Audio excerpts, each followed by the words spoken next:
Muito obrigado, Sr. Presidente, Srs. e Srs. Deputados. Começo por cumprimentar o Sr. Ministro, Srs. Secretários de Estado. É a primeira vez a maior parte dos senhores membros do Governo que reúnem nesta Comissão.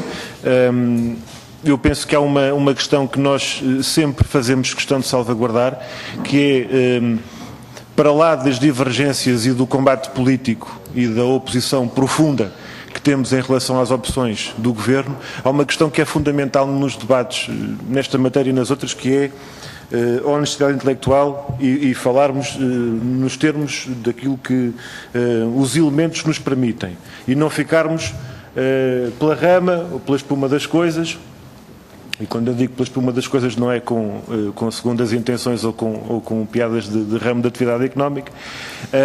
Estou a pensar na leitura que até agora tem sido feita relativamente aos indicadores económicos. E em relação aos indicadores económicos e à realidade concreta da economia nacional e da vida do país, por mais eficazes que procurem ser as profissões de fé e as injeções de otimismo, a verdade é que a vida concreta e a situação concreta do país, da economia nacional e das pessoas é uma situação de desastre. E é apenas um elemento de confiança e um elemento de otimismo aquele que tem vindo a ser colocado na discussão a partir dos tais e famosos sinais dos indicadores, quando a verdade é que os indicadores, o lugar na frase antes ou depois da palavra, da expressão apesar de, ditam depois o seguimento da intervenção. O Sr. Ministro diz, apesar dos indicadores continuarem negativos, nós temos uma tendência de recuperação. Aquilo que eu quero chamar a atenção é que nós estamos há demasiado tempo debaixo d'água. E já subimos 1 metro de profundidade, mas continuamos sem respirar. E aquilo que nós temos, face a um ano atrás, na altura em que o Governo apresentou o orçamento para 2013, é mais 180 mil postos de trabalho destruídos, desde essa altura. E aquilo que nós temos desde essa época, é uma quebra nominal dos salários dos trabalhadores para 4 em cada 10 trabalhadores. E uma quebra, em média, de 11% nos salários. O Sr. Ministro, até agora, tem falado acerca dos indicadores de confiança, dos indicadores da atividade e do consumo privado. Todos estão, de facto, em patamares negativos. O índice de encomendas à indústria, salvo erro, está em níveis abaixo dos de 2005. E, em relação àquilo que se fala sobre exportações, nós não podemos estar a trocar cromos. Porque eu também tenho aqui para a troca uma coisa que fala de exportações em termos do trimestre terminado em 2013, com um aumento do déficit da balança comercial num montante de 163 milhões de euros e uma diminuição da taxa de cobertura de 0,6 pontos percentuais. Mas, lá está, e voltamos ao problema da espuma das coisas, temos que ter uma leitura mais aprofundada do que é que estamos a falar. E se nós tivermos em conta do que é a realidade dos setores produtivos e de uma coisa de que se fala muito pouco, que é a componente importada, digamos assim, das nossas exportações, então percebemos que o caso é mais grave do que parece. Onde é que aumentamos mais as exportações que o Sr. Ministro refere? É num setor de combustíveis e lubrificantes, 17,8%. Isto está diretamente relacionado com uma unidade que alguns senhores deputados visitaram há meses atrás, a nova unidade na refinaria de Sines. Eu direi, não é só aqui, se me perguntam, mas é só aí que aumenta? Falou na agricultura, é verdade. Mas o peso maior para a economia é combustíveis.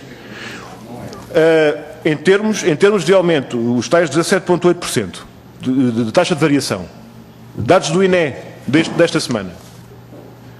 Qual é a componente em termos de, qual é o setor em termos de exportações que tem a maior componente de importação? É precisamente combustíveis, 82%.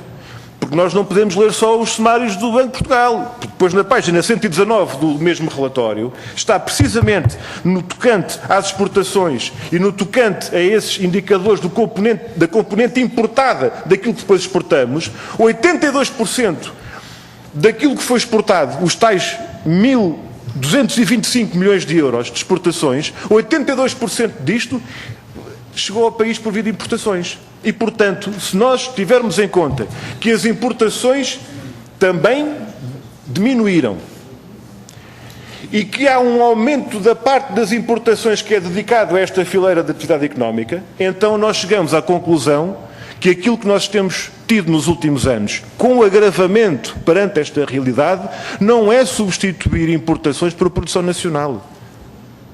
É ter produção à custa de importações cada vez em peso relativo maior, e uma coisa que é dramática para o nosso povo e para o nosso país, que é substituir importações por fome.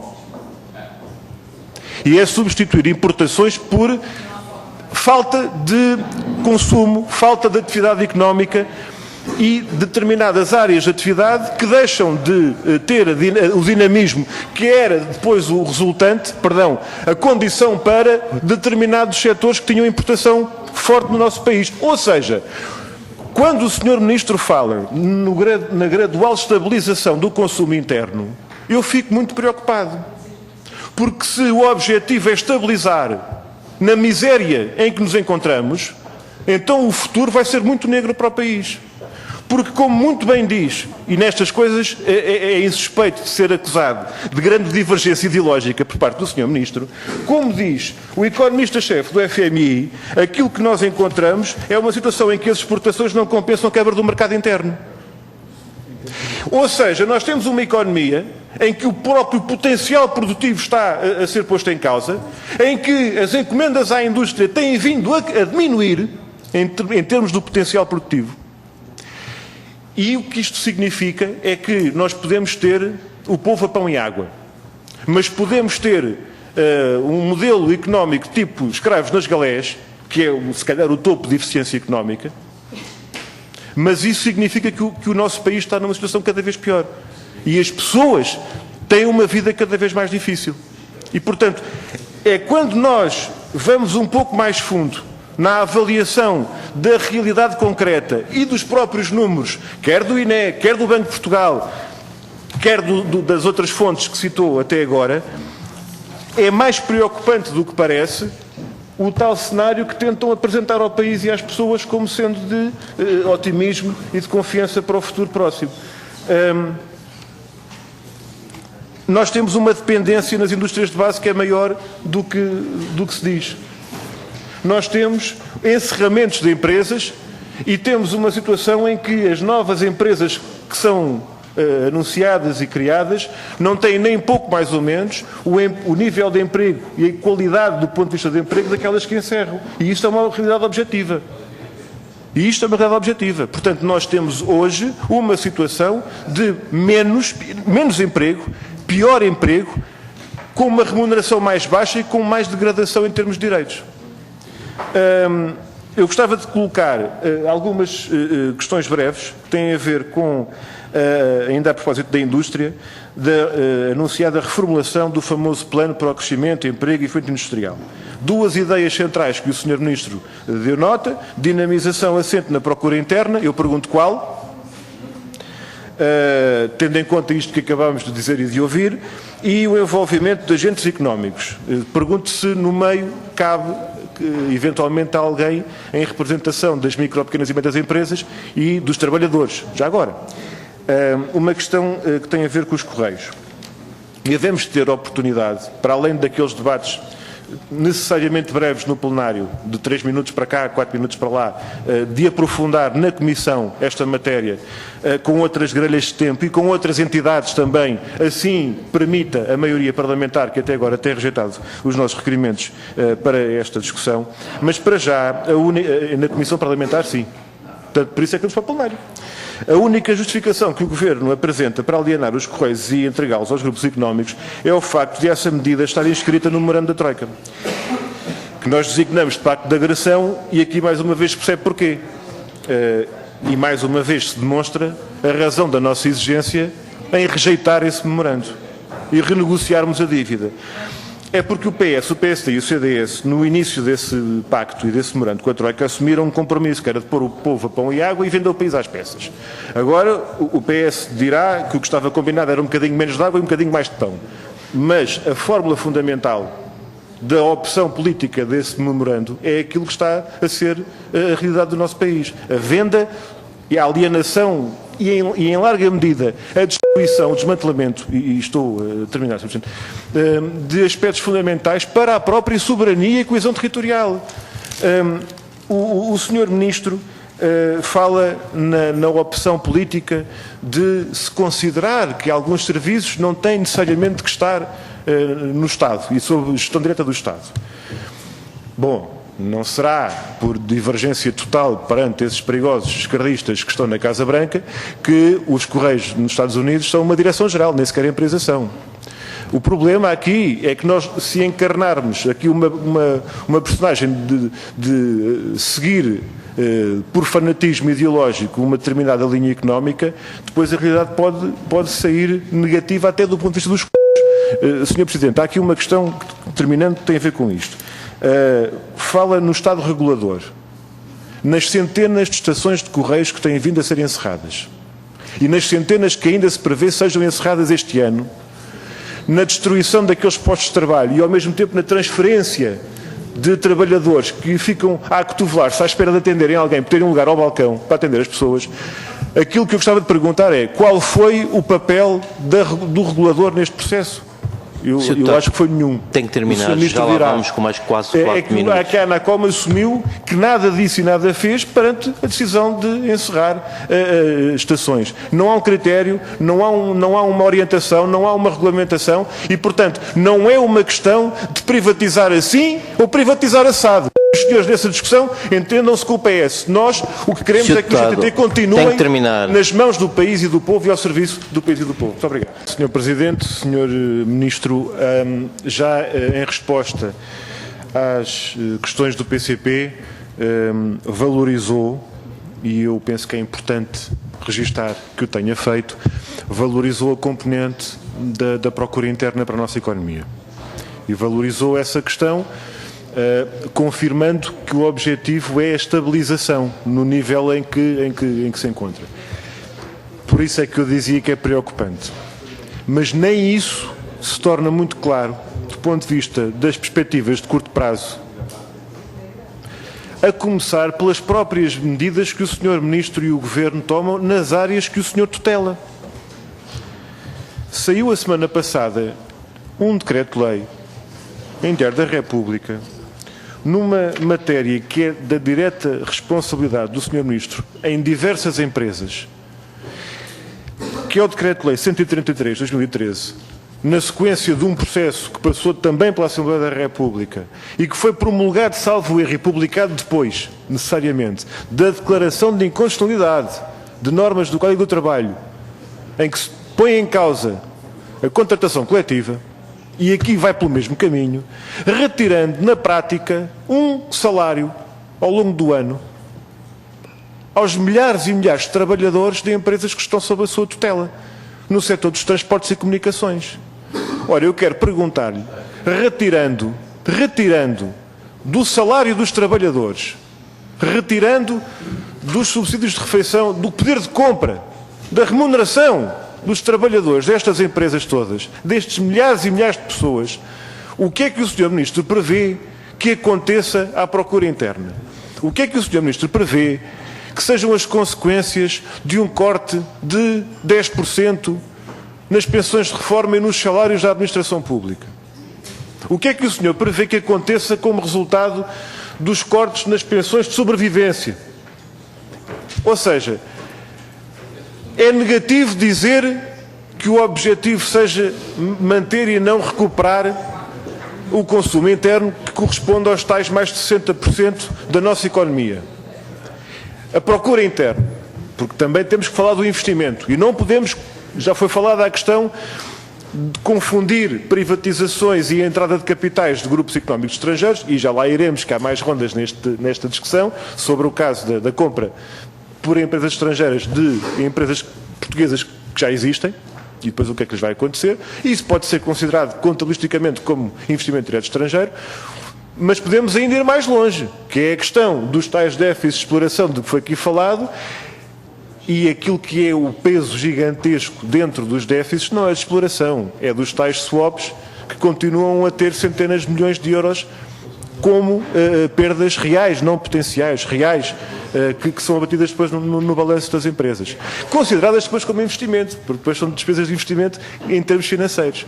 Ora, isto vem colocar em cima da mesa o problema da opção que está a ser colocada por parte do Governo, não para equilibrar as empresas de maneira nenhuma, porque o desequilíbrio é cada vez maior, fruto das opções políticas que têm a ver com esta coisa de não tocar nos sacrossantos interesses dos grupos financeiros e esmagar cada vez mais os trabalhadores, como é o caso do que está aqui agora a acontecer, esta semana, com este decreto-lei que os senhores fazem publicar. Portanto, como diz o povo, não dá a bota com a perdigota. Os objetivos e os anúncios e as perspectivas macroeconómicas são uma coisa, a vida concreta depois é outra. Eu gostava de colocar mais questões concretas. Comércio investe, substituindo o MODCOM, problema do comércio em Portugal, um peso enorme dentro das micro, pequenas e médias empresas. Anunciado e previsto no orçamento para 2013, candidaturas anunciadas com o prazo até novembro de 2013, decisões até março de 2014 e, entretanto, o tempo vai passando e as empresas vão fechando.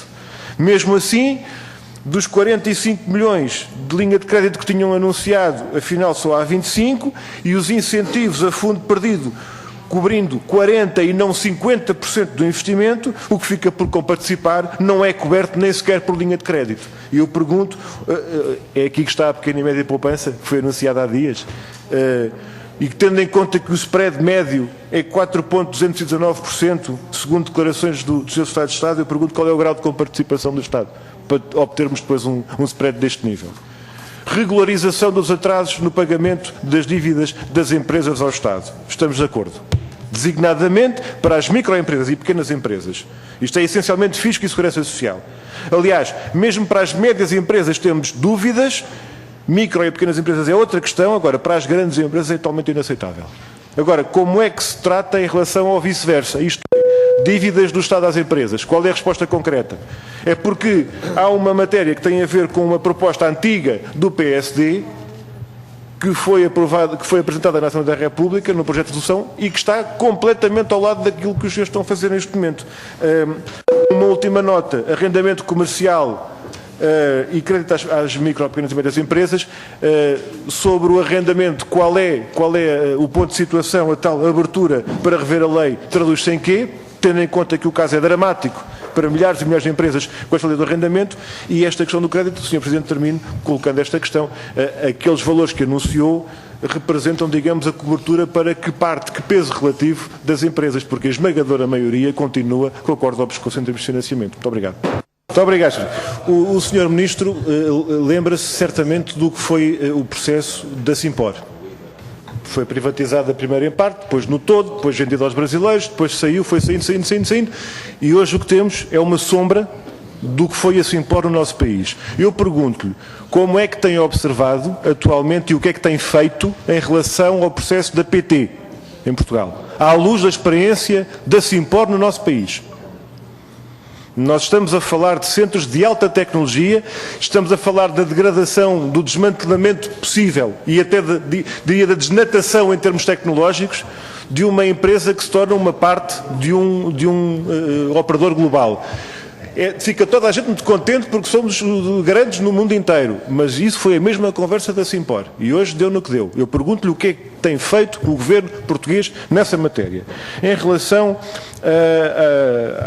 à fraude nos transportes, eu gostava de perguntar, perante essa preocupação que o governo tem e atribuindo essas centenas de milhares menos de passageiros, milhões de passageiros por quilómetro a menos, atribui isso à fraude, eu pergunto, se fosse mesmo verdade que era por causa disso, mesmo havendo esse problema, porque é que então houve a redução para metade, 2:1, da fiscalização por comboio na CP e porque é que no Metropolitano de Lisboa eram 52 trabalhadores na fiscalização e agora são 13? Se isto não tem nada a ver uma coisa com a outra. Sobre as parcerias público-privadas, peço desculpa, sobre as subconcessões, indo mais ao concreto, em relação à rede rodoviária. Ponto de situação da negociação com as subconcessionárias em relação às obras abandonadas e às obras por acabar, IP8, IP2, Nacional 125 e o plano do túnel do Marão. Ponto de situação, perspectivas concretas, o que é que vai acontecer e o que é que está a acontecer com aqueles Stonehenges do século XXI que estão ali de cimento. Qual é a posição do Governo e do Sr. Ministro relativamente ao projeto do mega terminal de contentores para a Trafaria? Qual é a sua orientação política, Sr. Ministro? E, finalmente, sobre as portagens, sabemos que já estão a ser instaladas e já estão instaladas em muitos casos na A23, temos essa confirmação do Governo, os novos pórticos para o novo sistema de portagens de tipo free flow. Ou seja, em vez de ser por passagem, é verificação de entrada e saída na rede. Eu pergunto-lhe se isto pressupõe ou não, se isto exige ou não, identificadores para todos os carros, e se isto é o regresso aos famosos chips das matrículas, aquilo que o famoso ministro atual do PSD dizia na altura, ter o Estado no banco de trás. Eu pergunto qual é a orientação do Governo em relação a essa matéria, em relação aos identificadores e aos chips das matrículas, ao novo sistema de portagem e ao abrigo de que lei, já agora, ao abrigo de que regime legal, porque eu não encontrei a lei habilitante para esse tipo de decisões. Muito obrigado. Obrigado, Sr. Presidente, Srs. Deputados, Sr. Ministro. Esta situação é mais ou menos recorrente quando se trata do transporte aéreo, nomeadamente para a região autónoma da Madeira. Porque, falando objetivamente de PS, PSD e CDS, nos sucessivos governos, tratando-se da liberalização do transporte aéreo para aquela região autónoma, estes três partidos e estes governos, e falou-se no caso do Decreto-Lei de 2008,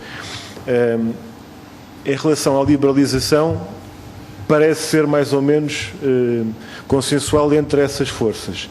Depois, quando se trata das consequências, já não foi ninguém. Quando se trata das consequências para as pessoas, concretamente, porque, objetivamente, o que se passa é que, em termos de oferta para o turismo, em termos de impacto para as deslocações previsíveis, digamos assim, agendadas, reservadas, compradas as passagens com alguma antecipação, apresenta-se a vantagem relativamente ao mercado, que é o Funchal, objetivamente aqui falando. Mas, quando nós deixamos uma questão fundamental que a própria Constituição da República consagra, que é a própria coesão territorial, a continuidade em relação às regiões autónomas, do ponto de vista da soberania, digamos assim, o caso fia mais fino quando o mercado não tem interesse. E o problema está aqui. E este é que é o problema. Quando o mercado não tem interesse, isto já não funciona coisa nenhuma. E isto acontece em relação ao Porto Santo. E acontece como a própria TAP já demonstrou e já afirmou por escrito para a Assembleia da República. É uma informação interessante verificarmos o que foi o decorrer dos trabalhos naquele relatório daquele grupo de trabalho, em que a TAP foi demonstrar e outras companhias, em que a partir do momento em que há liberalização, não se pode ter só as esperadas vantagens. A partir daí, as coisas estão lançadas, os dados estão lançados. E este é o resultado, objetivamente falando. Era disto que nós estávamos a falar, quando estávamos a falar dos riscos de deixar estas questões à mercê do mercado. A mesma coisa, a talho de foice, só um parênteses, havemos de ter que falar disto mais a fundo um dia em relação ao Nordeste Transmontano, Vila Real e Bragança. Porque fazer a mesma coisa que se fez para a Madeira em relação a Trás-os-Montes, do ponto de vista estratégico, é liberalizar o mercado que trata, que a gente depois paga a parte do bilhete. Como não há interesse para o mercado, não se faz. Agora apanham o autocarro se quiserem, só que para Porto Santo não há, como calcula. Portanto, para Trás-os-Montes há este problema que havemos de ter que tratar. Ficou ao abandono, não há ligação aérea, não há transporte aéreo como havia antes por serviço público. Para a região autónoma da Madeira tem que haver serviço público. Tem que haver essa outra vertente que o mercado não responde. E, portanto, a pergunta concreta é se alguém estava à espera de outra coisa, Segunda pergunta, até que ponto é que, passado estes meses todos, o Governo levou em conta, aplicou ou não as recomendações que a própria maioria aprovou na Assembleia em relação a esta matéria, tratando-se de um relatório que foi aprovado com as nossas reservas e com as nossas ressalvas, o que é que daí resultou em ação concreta do Governo e o que é que está a ser pensado em termos de estratégia e de alteração de fundo, que é necessária cada vez mais urgente, quer em relação à Madeira, quer em relação a Vila Real e Bragança, já agora. Muito obrigado.